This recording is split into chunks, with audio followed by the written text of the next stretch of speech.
Hey guys, what's going on? It's Marcus, Learning with Marcus, and in this video I'm going to be going over what I've accomplished this August for my languages and also what I've accomplished this summer language-wise. Stay tuned for later in this video because I'm going to be featuring some of your comments from Instagram on one of my recent posts on my language page. Okay, now for the month of August, it was a very good month and a continuation of improving on languages that I already have been studying for a while. I have made it my goal to start doing Japanese every day so I can get really fluent in that. It has worked before because with my Russian in June, I was struggling a bit with my Russian, and so I made it a goal every day to learn Russian, and my Russian really improved in that period of time. And I still want to continue with doing Russian a lot, and I also want to do Japanese a lot. And I also wanted to amp up my Portuguese and my Mandarin also in this next couple of months. And also in school, because I'm homeschooled, my mom's having me do Spanish, and our goal is to get really fluent in Spanish, so I'm really looking forward to that.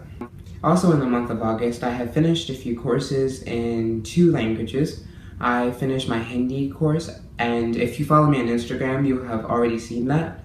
And in my Hindi course, there were only 10 chapters, and I started at the beginning of summer, and it was my goal to finish it by the end of summer, which I did accomplish, which I'm happy about. And I also finished my Arabic, finally, because that was a bit difficult for me with MSA Arabic, and so I'm glad I'm done with that, and now I just have to review what I've learned so that I can retain it all and be able to have conversations in that language.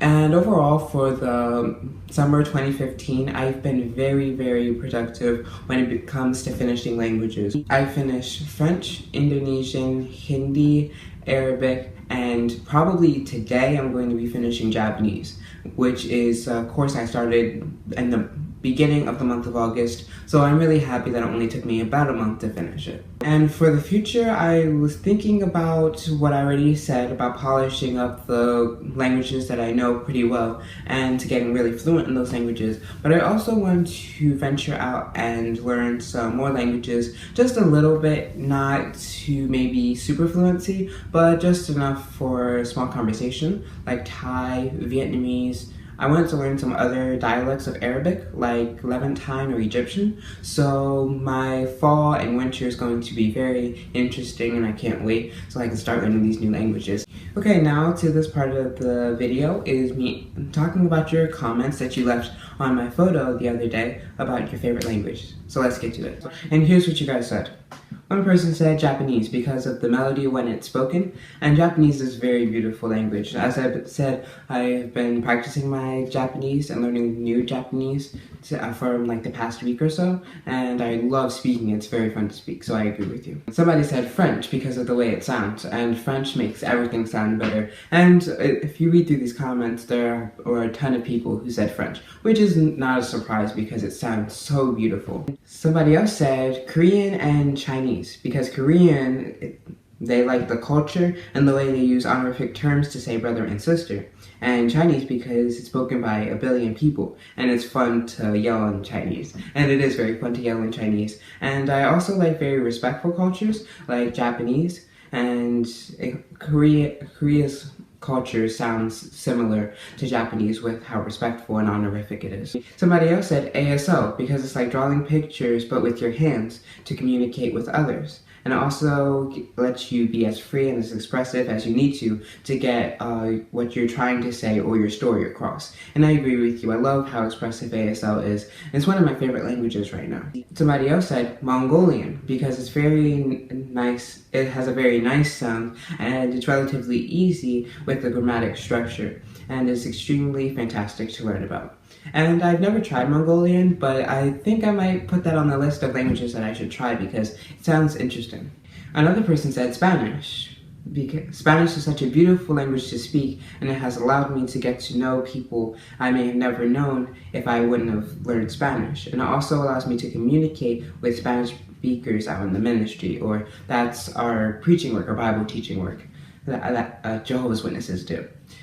And that is so true. When you learn a new language, you can make friends with people, and also it helps you grow in relationships with people, because even if you don't speak it fluently, they will see that you're trying to learn their native language, and that means the world to them, and that makes them really happy, and you'll have lifetime friends after that. And another person said Japanese because it sounds so beautiful, and they love Japanese music and hearing people speak Japanese, and they love listening. They could listen to it for hours, and they also love how respectful the culture and traditions of Japan are. And that's what the other comment mentioned about Korean, and that's why I said what I said about how Korea and Japan cultures must be similar in some way, because they both sound very respectful, and I love that. And I love also all of the culture and how deep Japanese culture goes. So yeah, I agree with you there too. And finally, a very simple comment is Arabic. And the reason? Because they like it. So thank you guys so much for commenting, and I'll be doing this every month for this type of video, my recap video. So follow me on Instagram so that you can have your say and have your comment featured in one of my videos. Okay, thank you guys so much for watching this video, and I'm sorry for not posting for a while, but I hope to have a few new videos coming out in the next few weeks, and those should be pretty interesting. Okay, thank you guys so much for watching, and until next time, I'm Marcus, from Learning with Marcus. See you guys in the next video.